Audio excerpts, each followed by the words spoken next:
Hi friends, അപ്പോൾ പെരുന്നാളായിട്ട് എനിക്ക് പ്രത്യേകിച്ച് ഡ്രസ്സും കാര്യങ്ങളൊന്നും എടുത്തിട്ടില്ലായിരുന്നു.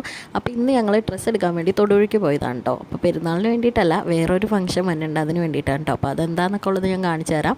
അങ്ങനെ ഞങ്ങൾ ഫസ്റ്റ് പരാഗിലേക്കാണ് വന്നത്. പരാഗി വന്ന് അവൾക്ക് മെറ്റീരിയലും കാര്യങ്ങളൊക്കെ മുറിച്ചെടുത്തു. ഐശ്വര്യമായിരുന്നു കേട്ടോ കൂടെ ഉണ്ടായിരുന്നത്. അത് കഴിഞ്ഞ് കുറേ സമയം കഴിഞ്ഞപ്പോഴാണ് വിച്ചു വന്നത്. വിഷു ഒക്കെ ആയതുകൊണ്ട് അവൾക്ക് അമ്പലത്തിൽ പോകേണ്ട ആവശ്യമുണ്ടായിരുന്നു കേട്ടോ.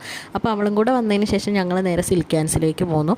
അവിടെ നിന്ന് ഷോളും പാൻറ്റും ഒക്കെ നോക്കാനുണ്ടായിരുന്നു കേട്ടോ. അവിടെ നിന്ന് എനിക്ക് പാൻറ്റ് കിട്ടിയിട്ടുണ്ടായിരുന്നു, പക്ഷേ ഷോളൊന്നും ഞങ്ങൾ ഉദ്ദേശിച്ച പോലത്തെ ഷോളൊന്നും അവിടെ കിട്ടിയില്ല. അങ്ങനെ പിന്നെ അവിടെയുള്ള കുറച്ച് ഡ്രസ്സുകളും കാര്യങ്ങളൊക്കെ നോക്കിയിട്ട് ഞങ്ങൾ വീണ്ടും അവിടെ നിന്ന് വേഗം തന്നെ ഇറങ്ങി കേട്ടോ. അത് കഴിഞ്ഞ് പിന്നെ ഞങ്ങൾ നേരെ പോയത് സീമാസിലേക്കാണ് കേട്ടോ. സീമാസിൻ്റെ അങ്ങോട്ടേക്ക് പോണ വഴിക്ക് ഈ ഒരു പാവ ഞങ്ങൾ പാർക്കിൻ്റെ അവിടെ വെച്ച് കണ്ടിട്ടുണ്ടായിരുന്നു കേട്ടോ. അപ്പോൾ ആ ഒരു പാവ അവൾക്ക് വേണമെന്ന് പറഞ്ഞു. അങ്ങനെ അവൾ അത് മേടിച്ചു കേട്ടോ, ഐശ്വര്യ.